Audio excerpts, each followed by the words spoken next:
The quiet hum of the cafe wrapped around him like a familiar embrace. The scent of freshly brewed coffee mingled with the faint trace of vanilla from the pastries on the counter. He sat alone, composed, sipping slowly. His presence wasn't loud, yet it commanded attention, not through arrogance, but through something else, something harder to define. She noticed him. Not intentionally at first, but his stillness was magnetic. Most men tried to be noticed. He didn't. That was what made her curious. For the past few weeks, she had seen him here, always at the same table, always with the same quiet certainty. He never seemed rushed. It never seemed to be waiting for anyone. He existed in a way that made the world around him feel slow, controlled, deliberate. She debated approaching him.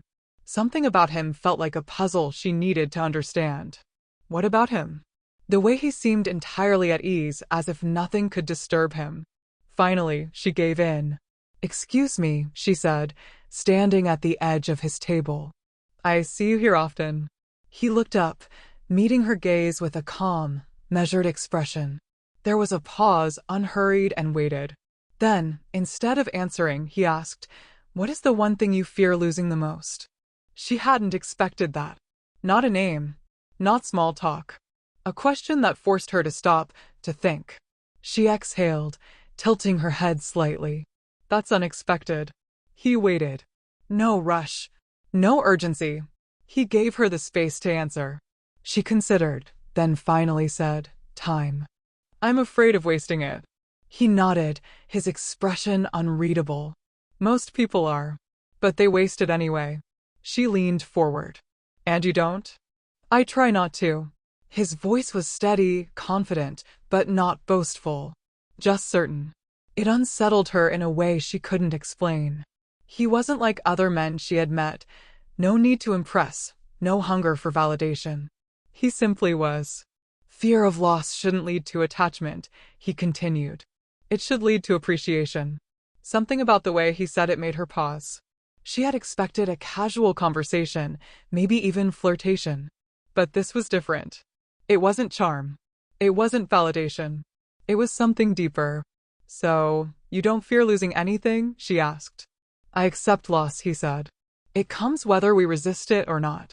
His words settled inside her, a weight she hadn't expected to carry. Had she been living in fear all along? Silence stretched between them, but it wasn't awkward. It was filled with thought. She looked at him again, this time with something different in her eyes. Just as she was about to say something, he spoke first. "If you could relive one moment of your life, which would it be?" Another question. Another pause. She took a slow breath. "Probably a summer when I was a kid. Before life got complicated." He studied her for a moment. "Interesting." She frowned slightly. "What?" "That moment still exists," he said. "Just not in time." "In you." She blinked, intrigued. "What do you mean?" "You carry it with you. The memory, the feeling." "The past doesn't trap us. We trap ourselves by longing for it." She hadn't expected this conversation to turn into a lesson. Yet somehow, she wasn't resisting it. "You're saying I should just move on?" "I'm saying you should live now as you did then. Fully. Without hesitation." She stared at him. It wasn't just what he said, it was how he said it. No persuasion. No effort to impress. Just certainly. Something shifted. She was no longer just talking to an older man. She was talking to someone who knew. He lifted his cup, taking a slow sip. She studied him. There was no rush in his movements, no nervous energy. For the first time in a long while, she felt present. Then he asked the third question.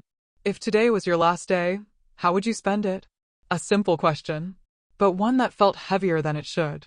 Her first instinct was to say something grand: travel, adventure, love. But when she really thought about it, she realized she didn't have an answer. She looked down. "I don't know." He nodded. "Most people don't. They assume they have more time to decide." She exhaled, looking at him again. "And you? How would you spend it?" He set his cup down. "This." She wasn't sure why, but that answer made her chest tighten. She studied him one last time. Then, without realizing it, she smiled a real, unforced smile as she stood to leave. Something lingered between them. Not words, not a promise, just understanding. She walked away, but the questions remained. She moved through the city, but her mind wasn't on the streets or the people passing by.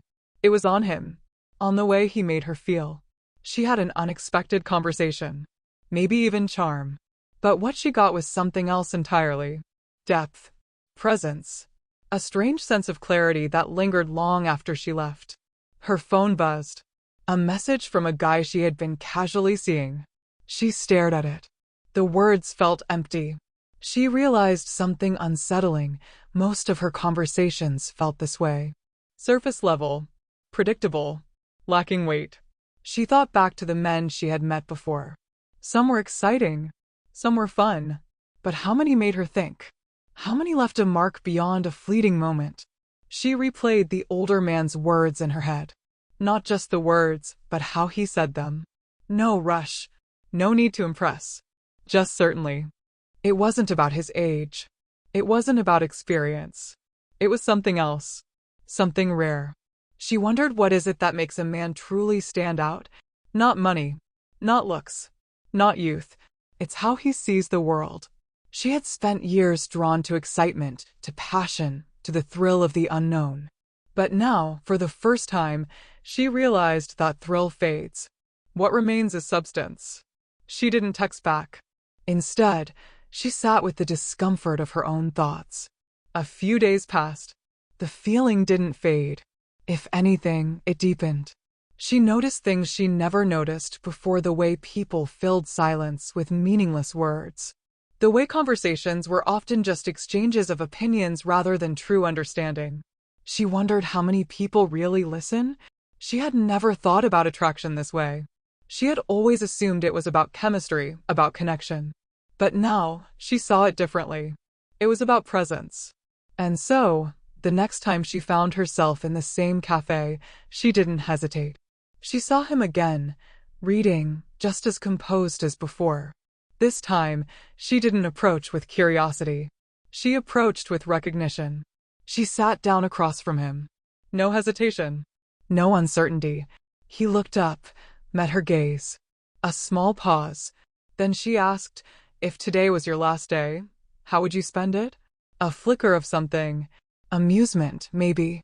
Then a slow smile. She didn't need an answer. She already knew.